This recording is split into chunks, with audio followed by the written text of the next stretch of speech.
नमस्कार, जय हिंद, वंदे मातरम। साथियों सभी का स्वागत है भाई। और आपको पता ही है कि भाई सक्सेस पिलर इस यूट्यूब चैनल पर आपको तैयारी कराई जा रही है। आरआरबी, एनटीपीसी और ग्रुप डी की फुल तैयारी A to Z तैयारी कराई जा रही है। अगर आप इस चैनल को सब्सक्राइब करते हो तो आपको बहुत ही ज़्यादा अच्छी चीज़ें यहाँ पर मिलेगी। जैसे मैं आपको अभी साइंस के क्वेश्चन करा रहा हूँ, तो ये काफ़ी इंपॉर्टेंट क्वेश्चन है जो एग्जाम में आएंगे। सारे के सारे क्वेश्चन आपको डिटेल में मिलेंगे। एमसीक्यू तो रहेगा ही रहेगा, उसमें पूरा डिटेल ऐसा रहेगा कि जिससे आपको कोई भी परेशानी नहीं होने वाली। तो वीडियो पूरा एंड तक देखना। चैनल पर नए हो सब्सक्राइब कर लेना। क्या नाम है चैनल का? Success pillar. ठीक है, सक्सेस पिलर इस चैनल को सब्सक्राइब कर लो। आपको गारंटी है कि एग्जाम निकाल के देंगे हम, है ना, क्योंकि हम खुद ही एग्जाम निकाल कर बैठे हैं रेलवे का। तो आप लोगों को हम एग्जाम निकालने में काफी हेल्प करेंगे। पहला क्वेश्चन, निम्न में से किसका अपवर्तनांक सब सर्वाधिक होता है? ये क्वेश्चन अगर आपसे पूछा जाए तो आप लगाना बैगनी का अपवर्तनांक सबसे अधिक होता है। ठीक है, आप अपने नंबर भी बताइएगा कि आपके नंबर कितने आते हैं, आप कहाँ से बिलोंग करते हैं, आपका नाम क्या है, ये आप जरूर बताइएगा। ठीक है, चलो देखते हैं। बैगनी जो है, बैगनी जो रहता है ना, उसका अपवर्तनांक जो है वो तरंग दैर्ध्य के ऊपर निर्भर करता है। तरंग दैर्ध्य मतलब लंबाई होती है ना, तो ये उसके ऊपर डिपेंड करता है। बैगनी रंग का तरंग दैर्ध्य सबसे कम होता है ना, सबसे कम होता है बैगनी रंग का तरंग दैर्ध्य, जिससे उसका अपवर्तनांक सर्वाधिक होता है। ठीक है, जैसे देखो ये फॉर्मूला होता है। अपवर्तनांक जो होता है ना, वो इनडायरेक्टली प्रोपोर्शनल होता है 1 बाय तरंग दैर्ध्य के, मतलब उल्टा होता है। अगर तरंग दैर्ध्य बढ़ेगा तो अपवर्तनांक कम होगा, तरंग दैर्ध्य कम होगा तो अपवर्तनांक बढ़ेगा। तो जस्ट इसका फॉर्मूला याद रखना। चलो तो अब देखते हैं नेक्स्ट क्वेश्चन। देखो, निम्न में से किस विद्युत चुंबकीय तरंग को तरंग दैर्ध्य ज्यादा होती है? पराबैंगनी, अवरक्त, एक्स किरणें, वाई किरणें। अगर ये क्वेश्चन आपसे एग्जाम में पूछा जाए तो आप लगाना सर इसका आंसर आ जाएगा बी, अवरक्त इसका राइट आंसर आ जाएगा। आपको क्वेश्चन क्या है? क्वेश्चन है कि निम्न में से किस विद्युत चुंबकीय तरंग की तरंग दैर्ध्य ज्यादा होती है? तो ये अवरक्त किरणों की होती है। ठीक है, चलिए, अवरक्त किरणों की तरंग दैर्ध्य पराबैंगनी, एक्सरे और गामा किरणों से अधिक होती है। ठीक है, इलेक्ट्रोमैग्नेटिक स्पेक्ट्रम में अवरक्त तरंगे रेडियो वेव्स के बाद आती है, ये भी याद रखना। चलो आगे देखते हैं। प्रकाश की चाल सबसे पहले ज्ञात की थी, किसने की थी प्रकाश की चाल ज्ञात? तो पहले दिया एडिसन ने, रोमर ने, फैराडे ने, वेबर ने। तो इसका आंसर क्या आ जाएगा? तो इसका जो आंसर आ जाएगा वो आ जाएगा रोमर ने। रोमर इसका राइट आंसर आ जाएगा। बी आंसर के साथ आप लोग चले जाएंगे। ठीक है, बहुत बढ़िया। देखो इनके बारे में सब डिटेल में देखेंगे भाई। डेनमार्क के खगोलशास्त्री ओले रोमर ने 1676 में बृहस्पति के उपग्रहों का अध्ययन करते हुए प्रकाश की गति का प्रथम अनुमान लगाया था। उन्होंने पाया कि प्रकाश की गति सीमित है और उसने इसका आकलन किया। आप लोग बताइए कि प्रकाश की गति कितनी होती है, कमेंट करके बताइए फटाफट। क्वेश्चन नंबर 4 देखिए, सरल सूक्ष्मदर्शी में वस्तु को रखा जाता है, कैसे रखा जाता है? तो ये क्वेश्चन बहुत ही अच्छा है। इस क्वेश्चन की बात करें तो इसका आंसर आ जाएगा बी, फोकस के बाहर रखा जाता है। फोकस के बाहर रखा जाता है। क्वेश्चन नंबर 4 का आंसर आ जाएगा बी।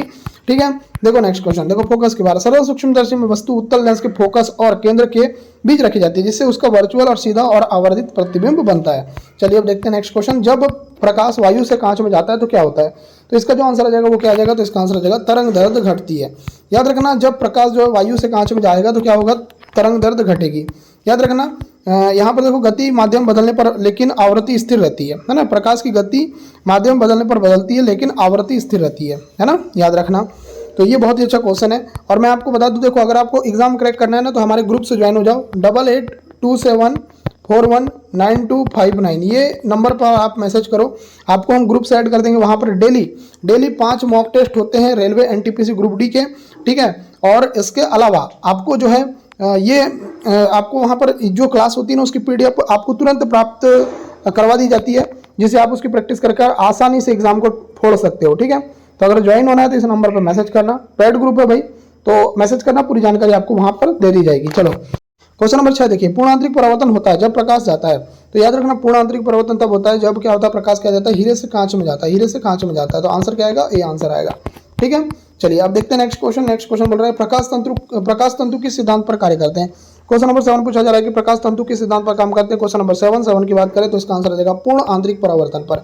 याद रखना, प्रकाश के जो तंतु होते हैं वो काम करते हैं पूर्ण आंतरिक परावर्तन पर। बहुत ही अच्छा क्वेश्चन है। ऑप्टिकल फाइबर के अंदर प्रकाश पूर्ण आंतरिक परावर्तन के सिद्धांत पर कार्य करता है। ठीक है, चलिए आगे देखते हैं नेक्स्ट क्वेश्चन। प्रकाश ऊर्जा को विद्युत ऊर्जा में कौन बदलता है? प्रकाश ऊर्जा को विद्युत ऊर्जा में जो बदलता है उसका नाम है सौर सेल।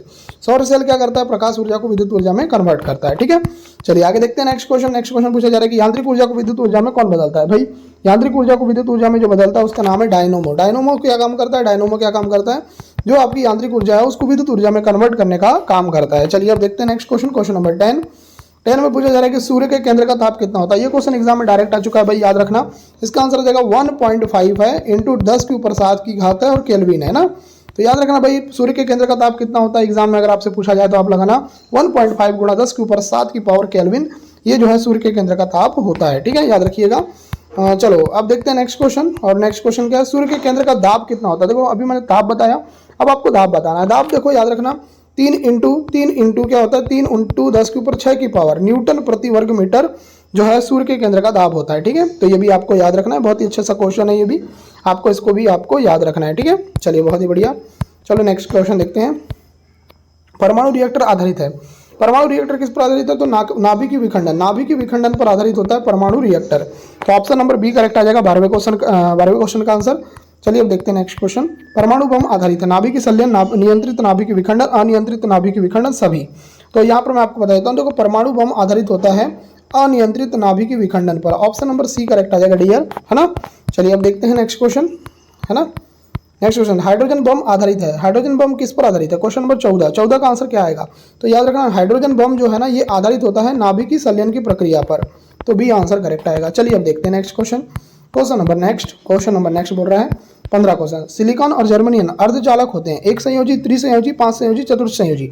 एग्जाम में डायरेक्ट क्वेश्चन पूछा गया है कि जो सिलिकॉन होता है और जर्मेनियम होता है अर्धचालक होते हैं, तो ये चतुर्थ संयोजी अर्धचालक होते हैं, डी आंसर आ जाएगा। चलिए अब देखते हैं हम नेक्स्ट क्वेश्चन याद रखना भाई कि पॉजिट्रॉन की खोज किसने की थी, ये क्वेश्चन एग्जाम में आ चुका है कि पॉजिट्रॉन की खोज किसने की थी। अगर आप इसका आंसर लगा पाओगे तो मजा आ जाएगा आपको। देखो इसका जो आंसर आ जाएगा वो आ जाएगा एंडरसन जो थे ना, इन्होंने क्या किया था, इन्होंने किया था पॉजिट्रॉन की खोज। ठीक है, चलिए बहुत बढ़िया, आगे देखते हैं नेक्स्ट क्वेश्चन। एक कूलाम आवेश बराबर होता है, देखो एक कूलाम आवेश किसके बराबर होता है, ये क्वेश्चन भी एग्जाम में डायरेक्ट फंसेगा, अगर आपको नहीं बनता तो इसको देखो भाई ध्यान से देखना। 6.25 × 10⁻18 की पावर होती है और इसका इलेक्ट्रॉन होता है। एक कूलम आवेश में कितना होता है, 6.25 10⁻18 इलेक्ट्रॉन होता है, तो यहाँ पर आंसर आ जाएगा ए। ठीक है, चलिए ये भी याद रखना भाई, एक इलेक्ट्रॉन में कितना आवेश होता है, तो 1.6 10⁻19 कूलम। ठीक है, चलिए आगे देखिए, ये क्वेश्चन क्या है, किसी तार की प्रतिरोधकता किसके ऊपर डिपेंड करती है, लंबाई पर, पदार्थ पर, क्रॉस सेक्शन एरिया पर, कोई नहीं। तो याद रखना इसका जो आंसर आ जाएगा पदार्थ पर डिपेंड करती है किसी भी तार की प्रतिरोधकता। ठीक है, चलिए बहुत बढ़िया, आगे देखते हैं। 1 वाट घंटा किसके बराबर होता है, 1 वाट घंटा किसके बराबर होता है, एग्जाम में डायरेक्ट फंसेगा क्वेश्चन, क्या लगाओगे, तो क्या लगाओगे 3 पॉइंट, याद रखना 1 वाट घंटा पूछा जा रहा है किसके बराबर होता है, तो 3.6 × 10⁻³ जूल के बराबर होता है। याद रख लेना भाई 1 वाट घंटा किसके बराबर होता है, 3.6 × 10⁻³ की पावर जूल के बराबर होता है, तो बी आंसर आपका करेक्ट आ जाएगा। चलिए अब देखते हैं नेक्स्ट क्वेश्चन, है ना। हम इसका पूरा कैलकुलेशन आपको बताएंगे नहीं, क्योंकि वो आपको याद कर लो, याद करना ही पड़ेगा, कैलकुलेशन करोगे टाइम हो जाएगा एग्जाम में, तो याद कर लो वही ज़्यादा जरूरी है। मैक संख्या का उपयोग किसकी चाल निर्धारण के लिए किया जाता है, मैक संख्या, तो याद रखना मैक संख्या का जो उपयोग किया जाता है ये विमान की चाल के लिए किया जाता है, सी आंसर करेक्ट आएगा। ठीक है, याद रखिएगा। चलिए अब देखते हैं हम नेक्स्ट क्वेश्चन, और नेक्स्ट क्वेश्चन पूछा जा रहा है कि एक कार बैटरी में प्रयुक्त विद्युत अपघट्य होता है। देखो एक कार बैटरी में जो विद्युत अपघट्य होता है वो क्या होता है, तो इसका जो आंसर आ जाएगा वो सल्फ्यूरिक अम्ल होता है। क्या होता है सर, वो सल्फ्यूरिक अम्ल, जिसको हम क्या बोलते हैं, H2SO4। ठीक है, याद रखना H2SO4 बोलते हैं। एक कार बैटरी में प्रयुक्त विद्युत अपघट्य क्या होता है, तो सल्फ्यूरिक अम्ल होता है। चलिए अब देखते हैं नेक्स्ट क्वेश्चन।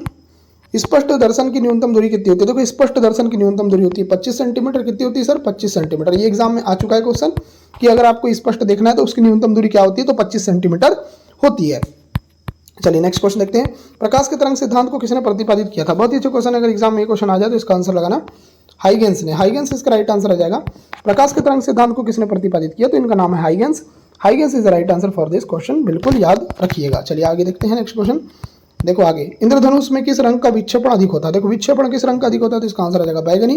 बैगनी एक ऐसा रंग होता है सर जिसका विक्षेपण अधिक होता है इंद्रधनुष में। चलिए अब देखते हैं नेक्स्ट क्वेश्चन। क्वेश्चन नंबर 25, पानी के ऊपर तेल परत का उदाहरण है, प्रकीर्णन का, अपवर्तन का, व्यक्तीकरण का, परावर्तन का। तो इसका जो आंसर आ जाएगा 25 का वो आ जाएगा बी, अपवर्तन का। देखो पानी के ऊपर जो तेल होता है, तेल की परत होती है पानी के ऊपर, तेल परत, वो किसका उदाहरण है, अपवर्तन का। ठीक है, चलिए बहुत ही बढ़िया क्वेश्चन है, आगे देखते हैं नेक्स्ट क्वेश्चन।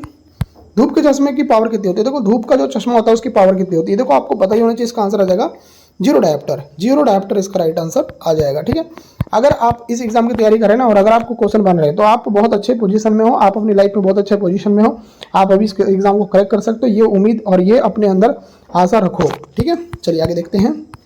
आगे देखते हैं सर कि वायुमंडल में प्रकाश के विसरण का कारण क्या है, धूलकण, हीलियम, जलवाष्प, कार्बन डाइऑक्साइड। अगर 27 क्वेश्चन बन जाए तो आप लगाना धूलकण।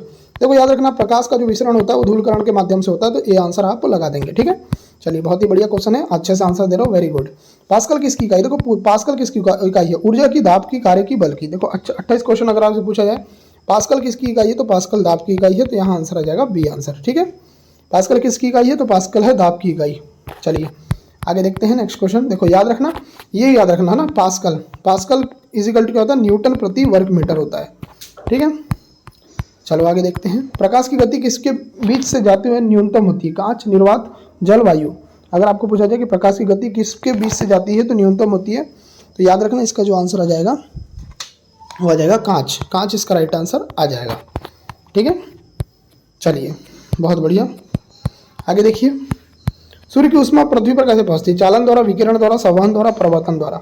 इस क्वेश्चन का आंसर क्या आएगा? देखो सूर्य की जो ऊष्मा होती है वो पृथ्वी पर कैसे पहुंचती है? विकिरण के माध्यम से, विकिरण के माध्यम से। ठीक है, देखो चूंकि अंतरिक्ष में कोई माध्यम नहीं है इसलिए सूर्य की से पृथ्वी पर ऊष्मा विकिरण के माध्यम से पहुंचती है ना, विकिरण के माध्यम से। तो देखो ये जो सारे क्वेश्चन मैंने कराया आपको, उम्मीद करता हूँ ये क्वेश्चन आपको अच्छे लगे होंगे। साइंस के टॉप इंपॉर्टेंट क्वेश्चन थे। अगर आपको ये क्वेश्चन अच्छे लगे ना तो वीडियो को आप क्या करोगे? लाइक करोगे। वीडियो को क्या करोगे? लाइक करोगे। चैनल को सब्सक्राइब करोगे और नंबर मैं दोबारा बता देता हूँ, इस नंबर पर मैसेज करके आप ग्रुप ज्वाइन करने के लिए मैसेज कर सकते हो। देखो ये नंबर है मेरा, क्या है? 8827419259। इस नंबर पर मैसेज करो, आपको ग्रुप से हम ज्वाइन करवा देंगे। ठीक है, बाकी वीडियो देखने के लिए आपका धन्यवाद। आपका दिन शुभ हो।